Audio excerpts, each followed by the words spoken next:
Robert E. Lee High School in Jacksonville, Florida is trying to change its name from this stupid thing to something a little more suitable.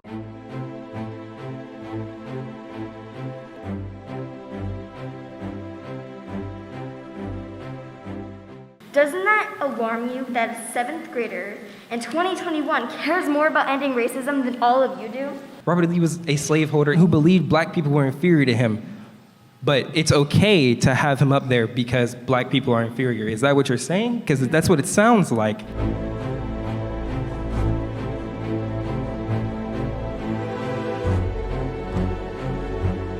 lot of people say Robert E. Lee was a racist. That's a big lie. Let's find a better name for the school. Keep this name and this history alive. What is going on here is an indictment against the American education system because they did not teach you about the history of your own country.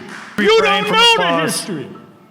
You don't know when they lynched people, they cut parts of their bodies off and took pictures and made postcards out of it. And Lee supported that. Well, when I was in history class, I was taught that the chiefs of the tribes in Africa sold their people into slavery.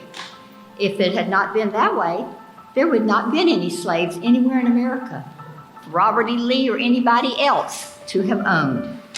So don't blame Robert E. Lee. Maybe you should be after your ancestors. If the school was named after a Golden State Killer, wouldn't you want to change it? What's the difference? Oh wait, nothing. Changing the name does not affect the alumni, and if you think it does, and you're going to burn your yearbook, make sure you recycle it. Some say they are offended by the name. Guess what? I'm offended by those that want to take away the good name of this school. Well, what are they going to change it to? And I don't care. Anybody who didn't own slaves would be fine by me. Robert E. Lee was a slaver and a racist. Hard stop. Stop denying it. When you own people, you don't get forgiven. This issue is about Southern heritage. One of my best memories is Sunday dinner after church. We had some good conversations around that table. Lots of laughter, lots of jokes. And some of those jokes were about watermelon and about jungle music and big lips. And you know exactly what I'm talking about. I'm truly sorry to say I got my fair share of laughs in my younger days, so I know all about Southern heritage.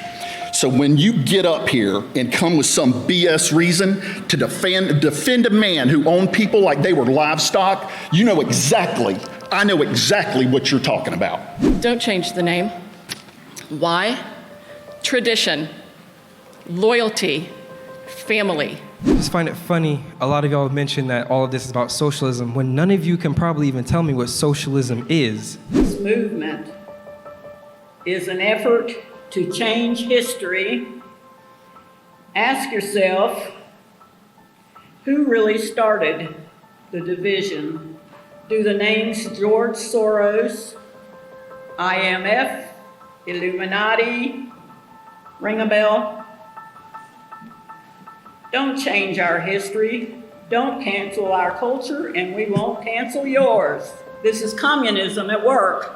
Robert E. Lee was the commander of the Confederate Army during the United States' only Civil War. He was a slave driver and a murderer. Thankfully, he was also a loser. And slavery was abolished. This wiping out the culture, calling us white supremacy, I don't know where that's coming from. Robert E. Lee was a great general. We need to look at the wonderful things that he did do. When you start talking about Dr. King, what you do is you go back to the old stereotype that all black men want to do is have sex.